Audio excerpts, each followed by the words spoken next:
वही है कि 2 साल की 11वीं और 12वीं की मेहनत तो है ही, पर बचपन से फर्स्ट क्लास से ही ओलंपियाड्स देते आ रहे हैं, अलग अलग एंट्रेंस एग्जामिनेशंस, अलग अलग टैलेंट हंट एग्जामिनेशंस देते आ रहे हैं।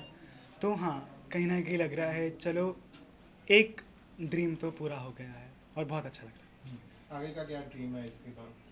है। वही आपको बताया था कि जो एक्चुअल ड्रीम है मेरा थर्ड क्लास से, वो तो ये है कि hopefully I can cure cancer. अब मुझे पता नहीं कैसे करना है, it's a very big statement for kid to say this, पर hopefully I can do something to make this world a better place. ये अचीवमेंट हासिल करने में कितनी मेहनत रही है, कितने आवर्स की आप डेली स्टडी करते थे, और इस अचीवमेंट में किस किस का योगदान रहा है? योगदान बहुत सारे लोगों का रहा है, मेरे पेरेंट्स का, मेरे बड़े भाई का स्पेशली, टीचर्स का, दोस्तों का। और मेहनत तो करनी पड़ती है, बहुत चीज़ें आपको सैक्रिफाइस करनी पड़ती है। मैं टेबल टेनिस मुझे बहुत ज़्यादा अच्छी लगती थी, वो छोड़नी पड़ी। बहुत सारी हॉबीज़ थी, वो छोड़नी पड़ी। I gained a lot of weight in this 2 years। बहुत मेंटली एक आइसोलेटेड जगह में तो मैं जाना पड़ता है इन 2 साल। तो हाँ, मेहनत बहुत करनी पड़ती है।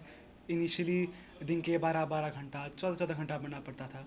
एंड के एक 2-2 महीने पहले बिफोर नीट ऑन थर्ड में एंड री नीट ऑल्सो, दिन के 16-17 घंटा पढ़ना पड़ता था।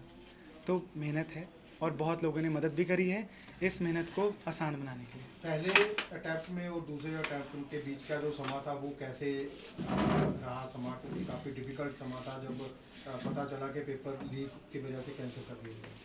तो हाँ, तब तो बिल्कुल लगा कि क्यों हुआ है ऐसा, कि हमने तो कुछ गलत किया नहीं, हमारे साथ ऐसा क्यों हो रहा है।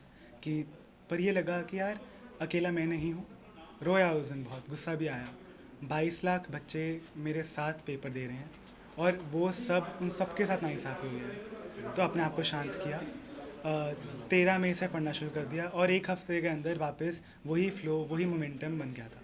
तो इस पेपर लीक की वजह से सोनम वांगचुक है जो हंगर स्ट्राइक पे बैठे हुए हैं, उनकी हंगर स्ट्राइक को आप किस तरह देखते हैं? I really admire Sonam Wangchuk and I do hope from the depth of my heart कि जो वो चेंज लाना चाहते हैं इंडिया के अंदर, of course it will be the betterment for of India he. Education के लिए ही बेटर होगा अगर education system can become clean, तभी डॉक्टर्स जेन्युइन डॉक्टर्स बन पाएंगे और वो ही क्या कहते हैं, सबकी मदद कर पाएंगे।